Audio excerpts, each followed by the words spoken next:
அவங்களுக்கு அதிக எண்ணிக்கையில் பணியிடங்களை உருவாக்கி பணியமர்த்த வேண்டும். ஏற்கனவே இருக்கின்ற பணியிடங்களில் உள்ள காலி பணியிடங்கள் உடனடியாக நிரப்பப்பட வேண்டும். தற்பொழுது தற்காலிகம் மற்றும் ஒப்பந்த அடிப்படையில் ஆயிரக்கணக்கானோர் தமிழ்நாடு மருத்துவத்துறையில் பணிபுரிந்து வருகிறார்கள். அவர்களுக்கு உடனடியாக பணி நிரந்தரம் வழங்கப்பட வேண்டும். இது மட்டுமல்லாமல் சமீபத்தில் நீங்கள் சில விஷயங்களை பார்த்துருப்பீங்க. இந்த தாய்ப்பால் விற்கப்பட்டது. ஸோ இது போன்ற ஒரு சென்சிட்டிவான விஷயத்தை பார்க்கும் பொழுது மிக முக்கியமாக அரசாங்கம் சில விஷயங்களை செய்ய வேண்டியிருக்கின்றது.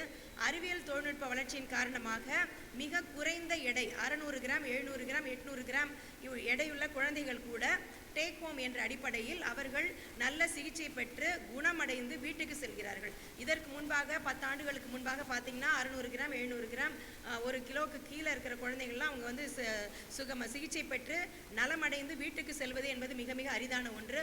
ஆனால் தற்பொழுது மிகவும் எடை குறைந்த குழந்தைகளாக இருக்கட்டும், குறைமாத குழந்தைகளாக இருக்கட்டும், இவர்கள் எல்லாம் நல்ல சிகிச்சை பெற்று வீட்டுக்கு செல்கின்ற போக்கு இருக்கின்றது. இதன் காரணமாக அந்த குறைந்த வாரம் 28 வாரம் 29 வாரம் 30 வாரம் குழந்தையாக பிறக்கும் பொழுது அவர்களுக்கு தாய்ப்பால் என்பது தேவைப்படுகிறது. சில காரணங்களால் அந்த குழந்தையினுடைய தாயாரால் போதிய அளவு தாய்ப்பால் கொடுக்க முடியாத ஒரு சூழல் இருக்கும் பொழுது தாய்ப்பால் தானம் பெறப்பட்டு தாய்ப்பால் வங்கியின் மூலமாக அந்த குழந்தைகளுக்கு தாய்ப்பால் கொடுக்க வேண்டிய சூழல் இருக்கிறது.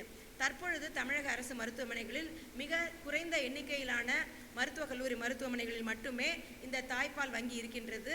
உடனடியாக அந்த தாய்ப்பால் வங்கியை எங்கெங்கே நியோனட்டல் ஐசியூ என்கின்ற NICU இருக்கிறதோ அல்லது குழந்தைகளுக்கான சிறப்பு மருத்துவமனை இருக்கின்றதோ, சிறப்பு வார்டுகள் இருக்கின்றதோ, அந்த மருத்துவக் கல்லூரிகளில் எல்லாவற்றிலும் மிகப்பெரிய மாவட்ட மருத்துவமனைகள் எல்லாவற்றிலும் தாய்ப்பால் வங்கிகள் உடனடியாக அமைக்கப்பட வேண்டும்.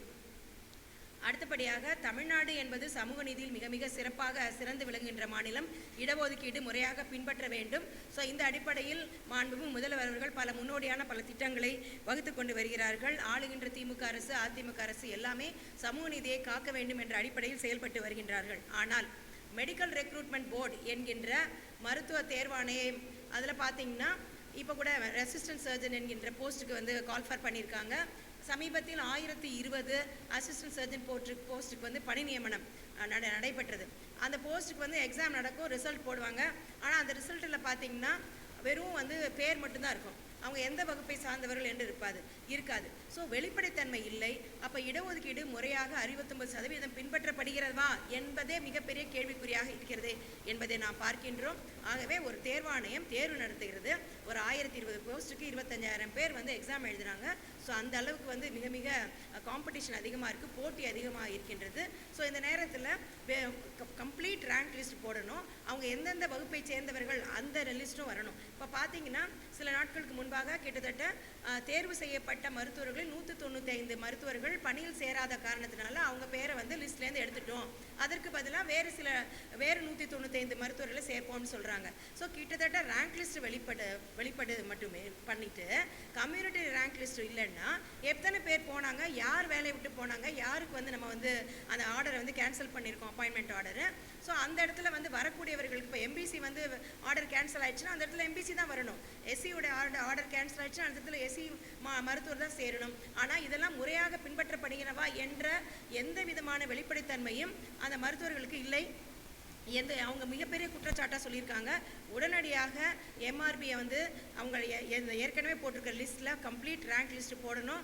அதில் 195 பேர் யார் அப்பாயின்மெண்ட் ஆர்டர் கேன்சல் பண்ணியிருக்காங்களோ அவங்களுடைய லிஸ்ட்டும் போட்டு அடுத்த லிஸ்ட்லையும் கரெக்டாக வகுப்பு வாரியாக சொல்லும் பொழுது தமிழக அரசாங்கத்தில் 69% இடஒதுக்கீடும் 200 பாயிண்ட் ரோஸ்டர் முறையும் முறையாக பின்பற்றப்படுகின்றன என்ற நம்பிக்கையை மருத்துவர்கள் மத்தியிலும் மக்கள் மத்தியிலும் ஏற்படுத்த வேண்டிய பொறுப்பு, அக்கறை, கடமை அரசுக்கு இருக்கிறது என்பதை குறிப்பிட்டு சொல்ல கடமைப்பட்டிருக்கின்றோம். அடுத்தபடியாக அரசு மருத்துவமனைகளில் கூடுதலாக மகப்பேறு மருத்துவர்கள் தேவைப்படுகிறார்கள். தமிழ்நாட்டில் கிட்டத்தட்ட ஒவ்வொரு ஆண்டும் 10 லட்சம் பிரசவங்கள் நடக்கின்றன. அதில் பார்த்தீங்கன்னா 60% கிட்டத்தட்ட 6 லட்சம் பிரசவங்கள் அரசு மருத்துவமனைகளிலே நடக்கின்றன. அதில் மிக மிக குறைவாக 800 அரசு மருத்துவர்கள் தான் மகப்பேறு மருத்துவர்கள் தான் பணியில் இருக்கிறார்கள். தனியார் துறையில் கிட்டத்தட்ட 4 லட்சம் பிரசவங்கள் நடக்கின்றன. அங்கே தனியார் துறையில் ஏறத்தாழ 7000 மகப்பேறு மருத்துவர்கள் அந்த 4 லட்சம் பிரசவங்களை பார்க்கிறார்கள். ஆனால் தமிழ்நாட்டில் அரசு மருத்துவமனைகளில் தினம் தினம் பிரசவங்கள் அரசு மருத்துவர்கள் பார்க்கப்படுகின்றன. 6 6 லட்சம் பிரசவங்கள் பார்க்கப்படுகின்றன. ஆனால் 700 மகப்பேறு மருத்துவர்கள் தான் இருக்கிறார்கள். மிகவும் குறைவான எண்ணிக்கையில் மகப்பேறு மருத்துவர்கள் இருக்கிறார்கள். இதன் காரணமாக என்ன நடக்குதுன்னா, ஒரு மருத்துவர் மகப்பேறு மருத்துவர் ஒரு வாரத்துக்கு 40 மணி நேரம் வேலை செய்யணும், அவங்க 80 மணி நேரம் 90 மணி நேரம் பணி செய்ய வேண்டிய சூழல் இருக்கின்றது. மற்ற துறையை காட்டிலும் மகப்பேறு மருத்துவர்கள் 2 உயிரோடு சம்மந்தப்பட்ட இதை பண்ணியிருக்காங்க. ரொம்ப ஸ்ட்ரெஸ்ஃபுல்லான ஜாபு. ஸோ அது ரொம்ப சென்சிட்டிவான வேலையாகவும் இருக்கின்றது. இந்த நேரத்தில் தொடர்ந்து 24 மணி நேரம் பணி என்பது மகப்பேறு மருத்துவர்களுக்கு வழங்கப்படுகிறது. அரசு மருத்துவமனையில் இருக்கின்ற மருத்துவர்களுக்கு தொடர்ந்து 24 மணி நேரம் பணி வழங்கப்படுகிறது. அந்த 24 மணி நேரம் பணியை மாற்றி 8 மணி நேரம் பணி நேரமாக மாற்ற வேண்டும். உரிய எண்ணிக்கையில் மகப்பேறு மருத்துவர்களுக்கு அந்த பணி போடணும். இப்போ பார்த்தீங்கன்னா சென்னையில் நீங்கள் நினச்சிட்டு இருப்பீங்க நல்லா Madras medical college, Kilpauk medical college, Stanley medical காலேஜ்லாம் இருக்குது. ஆனால் சென்னையில் உள்ள மிகப்பெரிய அரசு மருத்துவமனைகளில் கூட போதுமான எண்ணிக்கையில் மகப்பேறு மருத்துவர்கள் இல்லை என்ற அவலமான சூழல் தான் நிலவி கொண்டிருக்கின்றது. உடனடியாக ஸ்பெஷல் ரெக்ரூட்மெண்ட் மூலமாக மகப்பேறு மருத்துவர் கிட்டத்தட்ட 300லிருந்து 500 மகப்பேறு மருத்துவர்கள் உடனடியாக நியமிக்கப்பட வேண்டும். தமிழக அரசாங்கம் மகப்பேறு மருத்துவத்துறையில் மிக சிறப்பான சில திட்டங்களை கொண்டு வருகிறார்கள். முக்கியமாக மக்கள் நலன் கருதி சமீப காலங்களில் குழந்தையின்மை அதிகரித்து வருகின்றது. ஆகவே குழந்தையின்மைக்கான சிகிச்சை வழங்கவும் செயற்கை கருத்தரித்தல் மையமும் சென்னையிலும் மதுரையிலும் அரசு மருத்துவமனையில் மருத்துவக் கல்லூரிகளில் ஆரம்பிக்கிறார்கள். இது மிக தமிழக அரசுக்கு இதற்காக நம்ம மக்கள் சார்பாக மருத்துவர்கள் சார்பாக நமது பாராட்டுகளையும் மனமார்ந்த நன்றியை தெரிவித்துக் கொள்கிறோம். ஏன்னா பிரைவேட்டில் மிக அதிகமாக ஃபீஸ் வாங்குறாங்க. ஸோ அந்த நேரத்தில் அந்த குழந்தையின்மைக்கான சிகிச்சையும் செயற்கை கருத்தரித்தல் மையமும் அரசு மருத்துவமனையில் துவங்கப்பட்டது சாலச்சிறந்தது. இது மற்ற மருத்துவக் கல்லூரி மருத்துவமனைக்கு விரிவாக்கப்பட வேண்டும். ஆனால் இதையெல்லாம் செய்வதற்கு போதுமான மகப்பேறு மருத்துவர்கள் இல்லை என்பது மிகுந்த வேதனையான ஒன்று. அது மட்டுமல்ல, கடந்த 4-5 ஆண்டுகளாக தொடர்ச்சியாக மெட்டர்னல் மார்டாலிட்டி ரேட் என்கின்ற பிரசவத்தில் மரணிக்கின்ற தாய்மார்களுடைய எண்ணிக்கை அது ஒரு ஸ்டாக்னேஷனோட இருக்கிறது. 50, 52 அந்த எண்ணிக்கையில் இருக்கின்றது. மற்ற மாநிலங்களில் அந்த MMR என்கின்ற மெட்டர்னல் மார்டாலிட்டி ரேட் குறைகின்ற வேகம் அதிகமாக இருக்கின்றது. ஆனால் தமிழ்நாட்டில் மிக குறைகின்ற வேகம் குறைவாக இருக்கின்றது. சில ஆண்டுகளாக அது தொடர்ச்சியாக ஒரு குறிப்பிட்ட எண்ணிக்கையில் இருக்கின்றது. போதுமான அளவு குறைக்கப்படவில்லை என்பதை நாம் கவலையோடு பார்க்க வேண்டிய அவசியம் இருக்கின்றது. ஆகவே ஒரு ஸ்பெஷல் ரெக்ரூட்மெண்ட் நடத்தி மகப்பேறு மருத்துவர்களை அதிக எண்ணிக்கையில் நியமனம் செய்து தமிழ்நாடு அரசு மருத்துவமனைகளில் போதுமான எண்ணிக்கையில் தாய் சேய் நலத்திற்கான நடவடிக்கைகளில் அந்த ஓபியிலையும் ஹாஸ்பிட்டல்லையும் எந்த விதமான ஒரு ஷார்ட்டேஜ் இல்லாமல் பார்த்துக்கொள்ள வேண்டும் என்று கேட்டுக்கொள்கின்றோம். ஸோ அந்த அடிப்படையில் இது போன்ற பல்வேறு பிரச்சனைகளை சமூக சமத்துவத்திற்கான டாக்டர்கள் சங்கத்தின் சார்பாகவும் மருத்துவத்துறை பணியாளர் கூட்டமைப்பு சார்பாகவும் நாங்கள் அரசின் கவனத்துக்கு கொண்டு வந்திருக்கின்றோம். அரசாங்கம் இது போதிய கவனம் செலுத்தி வருகின்ற கூட்டத்தொடரிலே போதுமான அறிவிக்கைகளை அறிவிப்பார்கள் என்று நினைக்கின்றோம். தொடர்ந்து பல ஆண்டு காலமாக அரசு மருத்துவர்கள் GO 354 என்ற GOக்காக போதுமான அளவு ஒரு ஊதிய உயர்வுக்காக போராடி வருகிறார்கள். இன்றைக்கும் போராட்டம் நடத்தி கொண்டிருக்கின்றார்கள். தொடர்ந்து பல ஆண்டு காலமாக போராட்டம் நடத்தி வருகின்ற நேரத்தில் அதிமுக பீரியடில் ஒரு தொடர் உண்ணாவிரதம் நடந்தது. அந்த நேரத்தில் இன்றைய முதல்வர் அவர்கள் அன்றைய எதிர்க்கட்சி தலைவர் அவர்கள் நேரில் சந்தித்து இந்த GO 354 என்பதை நாங்கள் ஆட்சிக்கு வந்தால் நிறைவேற்றுவோம் என்று வாக்குறுதி கொடுத்திருக்கிறார்கள்.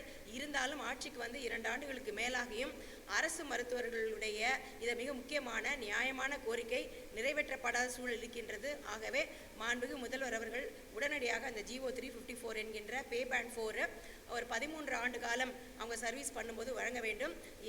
மிக நன்றாக சேவை புரிந்தாலும் தமிழக அரசு மருத்துவர்களுக்கு மத்திய அரசு மருத்துவர்களை விட மிக குறைவான ஊதியம் வழங்கப்படுகின்றது.